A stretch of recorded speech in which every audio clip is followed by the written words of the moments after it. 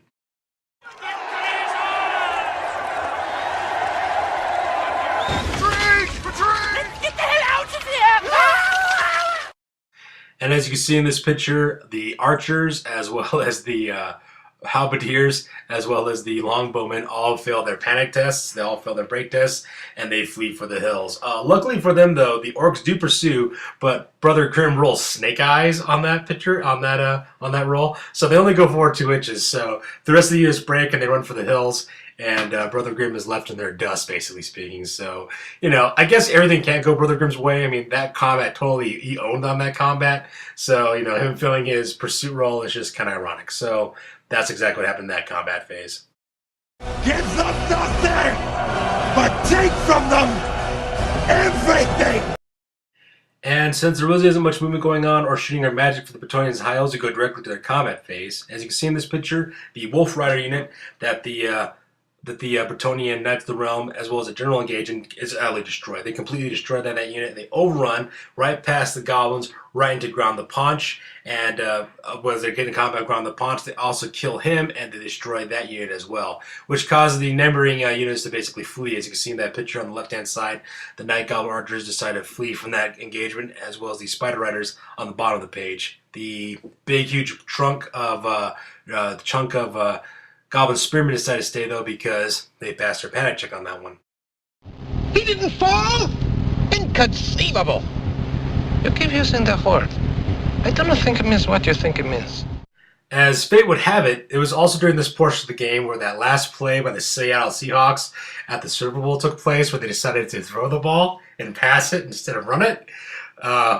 Which is a whole another issue in all of itself, but that play occurred, and because of that, we stopped playing the game. We stopped playing Warhammer. We started watching the Super Bowl game as it was taking place, and man, my Warlord Ace was just destroyed. He's like, why would you throw the ball? Why wouldn't you run it? Why wouldn't you go beast mode? And so on and so forth, and Brother Grimm, who was rooting for the Patriots in this game, was kind of laughing hysterically, so we stopped playing the game, and we were watching the Super Bowl instead. And by the time it all got said and done, the Super Bowl was over. We forgot. We thought for some reason that we weren't in turn 5. We thought we had just ended Bretonnian and High Elf turn 6. So we thought that the game was pretty much over. We totally skipped Brother Grimm's phase, his turn on this battle, but that's because we thought the game was over. So yeah, for all intents and purposes, that is the end of the game. We're sorry. So in the end, this battle ended up being a victory for Brother Grimm. We calculated all the various battle points that was associated from all the units that were destroyed and lost. And since Night Goblins and Orcs have really low point value units, the points were in Brother Grimm's favor in terms of all the higher value High Elf as well as Bretonnian units that he had destroyed. So because of that, Sister Serial and Warlord Ace did lose this battle. We did roll on the charts to find out what would happen to the alliance between the Bretonnians as well as the High Elves on this one. Luckily for us, though, Warlord Ace kept his alliance on that one. So that was the only consolation out of this battle, was that the Bretonnians and the High Elves are still allies in this campaign. So, yeah, that's pretty much the battle on this one. Moral of the story, I suppose, is don't watch the Super Bowl at the same time that you're playing a game of Warhammer. We made so many mistakes and so many things were occurring because our attention was cut between both the Super Bowl as well as the Super Brawl that we were fighting as well. So because of that, we need to pay attention to what we're doing next time. So I guess that's the moral of the story.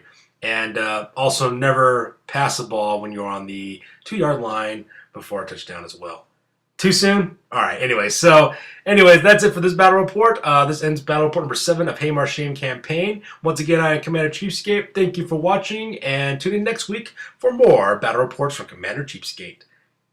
Bye.